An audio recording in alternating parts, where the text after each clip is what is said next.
خو یو ټایم داسې پکې راغی چې هغه اودس وکړو، نو د اودس نه پس په دغې وخت کې دننه د هغه د دویمې سپینګمې نه اینه راله، نو دی به د اودس دوباره کوي که نه؟ مطلب دا دی چې اینه همیشه به د دې نه راتله، را روانه به. نو چې اصول دا دي چې د هر وخت لپاره مازدیګر وخت سټارټ شو، نو چې وخت ختم شوی دی په منځ کې یو اودس پته کې دا کافي دی، بس اینه روانه ده که نه د یو سپینګمې نه. اصول دا دی چې د یو وخت لپاره یو اودس، په دې کې هر څومره منځونه ته کولی شي، بیا که نفل کې او که سنت کې او که فرض لمونځ کې دا ته کولی شي، که قضا منځونه کې په یو وخت کې یو اودس. خو که چېرته داسې صورت راغی چې یاره د یو سپینګمې نه اینې جاري وه، اوس چې د دې وخت لپاره اودس وکړو، نو په دغې وخت کې دننه دا بله سپینګمې سټارټ شوه، دی به دوباره اودس کوي او دی به دوباره اودس کوي. ښه، بعضې فقهای کرامو لیکلي چې دی به دوباره اودس نه کوي، ځکه دا دواړه سپینګمې باندې چې این راځي دا د یو ځای نه راځي، دا د جدا ځای نه راتله. ټیک ته راځي خو د یو ځای نه، خو لارې جدا شو، نه احتیاط په دې کې دی چې دی به دوباره اودس کوي. ښه، یوه میاشت تېره شوه، خو تا په ښکلي اواز باندې تلاوت ونه کړو، موږ خو ستا تلاوت له ډېر د لرې نه راځو. ما ته ګوره اصل کې د مرۍ الرجي دی، الرجي. دکان ته راځي او ډېر زیات تنګول کوي، نو ډېر زیات ریټ ویل او بیا هغې ریټ له راکوزېدل په هغې خرڅول، دا خو درست دي، البته دونه به احتیاط کوي چې دوکه، دروغ او ظلم د دې نه به ځان ساتي. ښه، چې دا پکې را نه شي چې ته ورته ووایې چې دا ما اغستی په دغې ریټ باندې، نو دا خو دروغ شو. داسې به نه کوي. او نور چې که څه طریقې کاري چې دروغ هم پکې نه راځي او د ښځو د دې چیړل نه هم سړی بچ شي، او وي داسې کېږي. نن سبا ټولو خلکو واشرومونه او ګټرې کډرې دا یې نهر ته راایستي دي. شریعت ته دې باره کې څه وایي؟ مکروه دي. مکروه شریعت وایي چې په روانو اوبو کې بول کول دا مکروه، او چونکې مجبوري ده، نو د هغې زما په خیال چې ګناه خو پکې نشته، ځکه مجبوري او ضرورت ته کم طرف ته به وباسي دا اوبه، بل ځای نشته، نو خامخا نهر ته به راځي. زه د یو دکاندار نه په وټساپ باندې په وټساپ باندې هغه ما ته د کپړې ته خوښ شي په 2300 روپۍ والي، که د چا خوښه نه شي نو تاوان یې په ما باندې ذمهوار زیم. داسې په وټساپ باندې یو څیز هغه شیر کول او خلکو له په دغې ریټ باندې ورکول، یعنې د 2000 روپو په ځای په 2300 روپو باندې داسې ورکول جایز دي که ناجایز دي؟ بالکل جایز دي، درست دي، څه مسله خو نشته.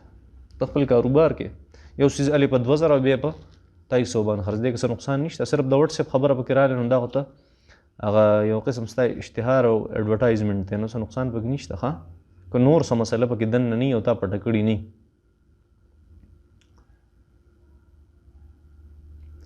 یو مولي صاحب نه مو اورېده چې د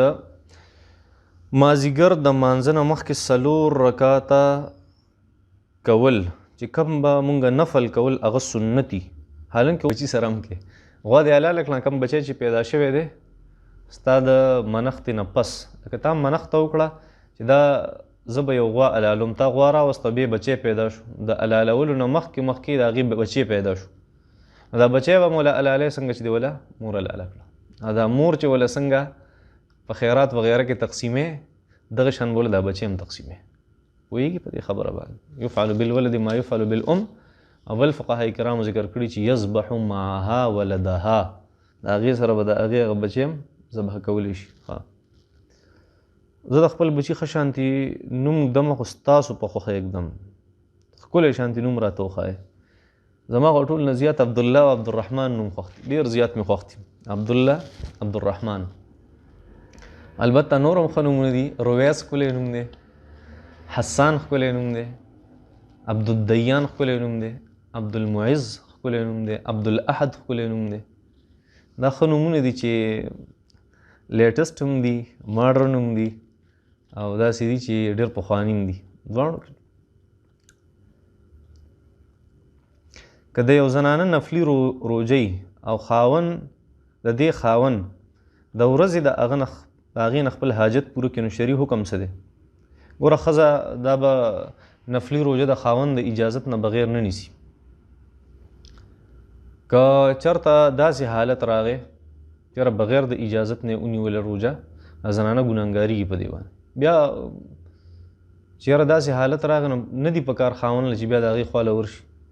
او هغه دې ورته یو قسم بخانه کوي ځکه خاوند څه پته لګي د هغه هر ټایم حاجت راتلی شي. دا پښتانه دي.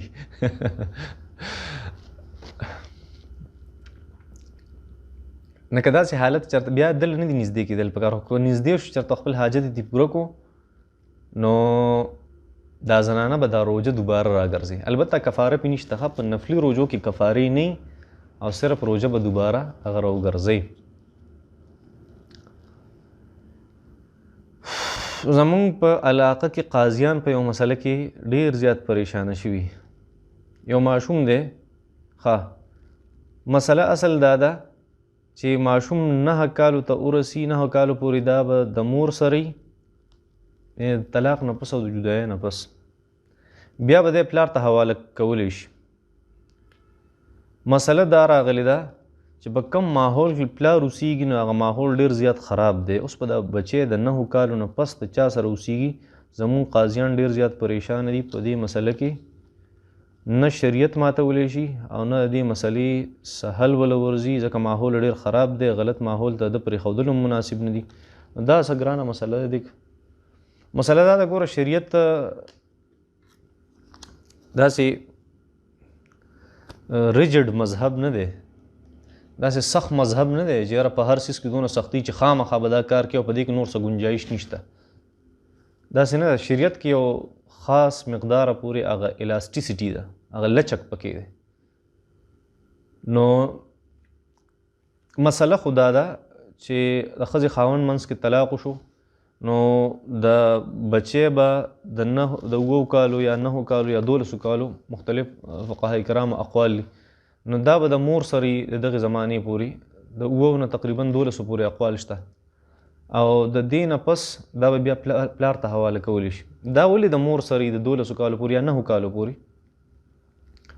د هغې وجه دا ده چې مور د صحیح تربیت کوي. اوس چې د پلار سره هغه ماحول نشته چې د صحیح تربیت پکې وشي. دا مور سره چې دی دا دونه موده دی 9 کاله که نه نو په مور کې نور څه کمال نشته خو صرف دومره مسله ده چې یاره هغه صحیح تربیت کولی شي د بچي. نو دې ټولې مسلې ته که وګورې هغه د تربیت نه تاویږي. پته لګي چې دا تربیت ډېر یو اهم څیز دی ځکه امام ابن القیم رحمت الله علیه او امام ابن تیمیه رحمت الله علیه هغوی په یو ځای کې ذکر کړي دي چې که یاره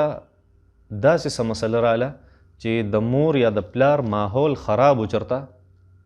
نو قاضي به وګوري که واقعي ماحول خراب نو هغې طرف ته به دا ماشوم ولیږي چې کم کې د هغه صحیح تربیت کیږي. دا خو اسانه مسله ده. دا دومره لچک هغه شریعت دونه اجازت ورکوي ښه دونه سختي هم نه ده په کار. دا اسانه مسله ده ګران نه ده شریعت خلاف نه ده که هغه هغې ماحول کې ته پاتې کړي چې ښه تربیت یې پکې وشي او ښه تربیت اصل څیز دی. په کار چې ښه تربیت ته هغه وغورځولی شي نه کې دی غلط ماحول ته. حکومت له نرخنامې جوړول جایز دي او که ناجایز دي او د دغې نرخنامو مطابق چلیدل ضروري دي که ضروري نه دي. حکومت نرخنامې هغه له جوړول پکار دي جایز او ناجایز نه. حکومت په نرخنامې جوړی که نه جوړی بیا به دغه هلي چې د اډې جومات مخې ته به په دې روډ باندې ټماټر په 150 باندې خرڅېږي او اخوا به په دې بل روډ باندې په 80 خرڅېږي. په یو ښار کې د یو شان ټماټرو به مختلف ریټونه وي. دا ظلم او عام سړی هغه له پکار دي چې کوم دکاندار دی وغیره هغه له پکار دي چې د هغې نرخنامو مطابق به چلیږي ځکه دا نرخنامه جوړول دا څه د قرآن او د حدیث خلاف نه دي. د ماحول د چلولو لپاره یو ذریعه ده او الله جل شانو په داسې قوانینو کې چې د حکومت قوانین او د قرآن او د حدیث خلاف نه نو په هغې کې دا حکم کړی دی چې اطیعوا الله و اطیعوا الرسول و اولی الامر منکم چې د خپلو مشرانو خبره به منئ د خپل قانون خبره به منئ دا واجب دي. که هغه ظلم کوي حکومت چې تا له څیز په ګران ریټ درکوي او بیا چې ته هغه په کم ریټ باندې خرڅې نو په هغې کې هېڅ فایده نشته. داسې ظلم کوي حکومت نو دا خو چونکې هغه د قرآن او د حدیث خلاف کوي نو په دې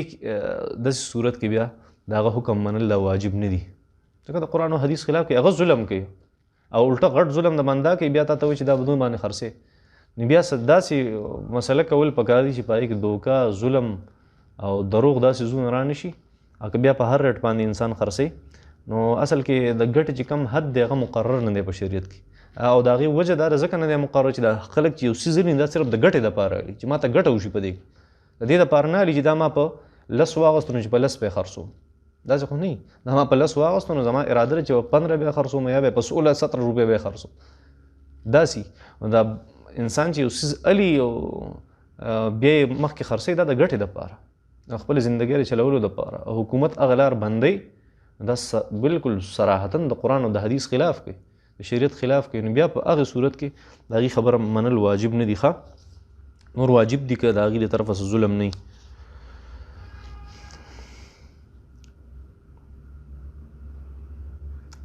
یو عالم تقریر کوي نو هغې کې وی چې نبي علیه الصلاة وسلام یو ورځ حضرت عایشې رضی الله تعالی عنها ته ووي چې ته څه غواړې غوښتی شي حضرت عایشې رضی الله تعالی عنها ورته وفرمیل چې زه ځم د خپل بابا سره مشوره کوم د حضرت ابوبکر صدیق رضی الله تعالی عنه چې مشوره یې ورسره وکړه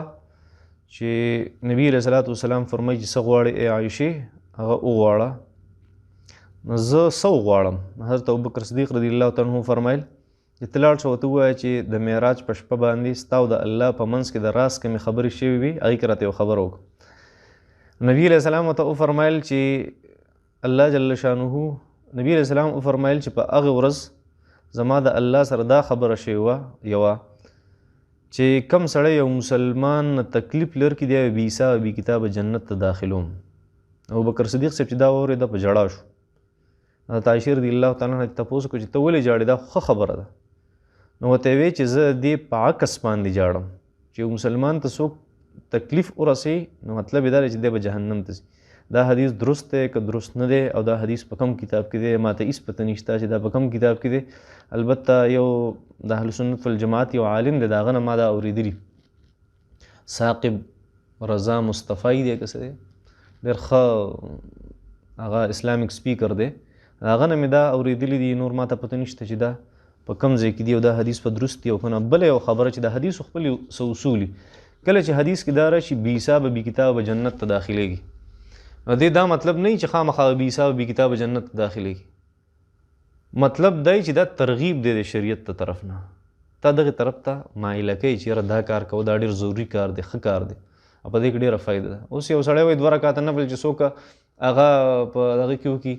په اشراق کې وکړي یا په چاشت کې وکړي یا څوک دا درود شریف ویندی او بې حسابه بې کتابه جنت ته داخلېږي اگر چې د جهنم اور هم پرې واجب وي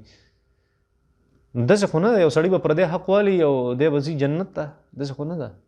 نه دا ترغیب د شریعت د طرف نه یو د انعام هغه ترغیب چې یاره مونږ به دا د انعام درکړو که دا داسې وکړه نور د دې حدیث چې کوم مضمون دی نو دا خو تقریبا ټیک دی ټیک دا دی چې یاره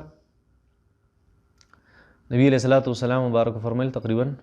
مسلم شریف کی روایت ته چې چا د یو مسلمان نه تکلیف لري کو الله به د قیامت په ورځ د دنه تکلیف لري او ټول نه غټ تکلیف د قیامت په ورځ دار سړی جهنم ته لاړ شي جهنم نه بچ کې الله جل شانو کې انسان دلته مسلمانانو تکالیف مضمون خو ټیک دی تقریبا دغه حدیث دویم جز دی چې کوم سړی په مسلمان پرده واچوله الله جل شانو به د قیامت په ورځ په د پرده واچي نور ما ته پته نشته چې دا حدیث چې کوم دی دا په کوم ځای کې دی که یو بینک یو هغه سودي قرضه نه ورکوي بلکې سود نه پاکه قرضه ورکوي صرف قرضه ورکوي نو دا اخیستل جایز دي که ناجایز دي داسې بینک چېرته نشته په دنیا کې که چېرته اوس نوی راغلی اوسه پورې زما په علم کې نشته چې بینک په قرضه هم ورکوي او قرضه به قرضه حسنه داسې خو نشته بینک خو ناست دې ته دی چې چا نه سوالي بینک خو دې ته ناسي نو داسې نشته داسې بینک اوسه پورې او که چېرته نوی بینک راغلی نو ما ته هم ترې راوالو زه درزي کار کوم یعنې ټیلر یم زما سره کله نه کله کپړه پاتې شي دا کپړه خپل مالک ته واپس کول ضروري که ضروري نه کومه کپړه چې هغه مالک غواړي نو هغه ضروري او چې کومه د هغه د استعمال نه نو هغې واپس کول ضروري نه مطلب دا دی کله نه کله چیرړې وغیره هلکه یو ټوکړې پاتې شي نو هغه د استعمال نه نو د هغې ورکول ضروري نه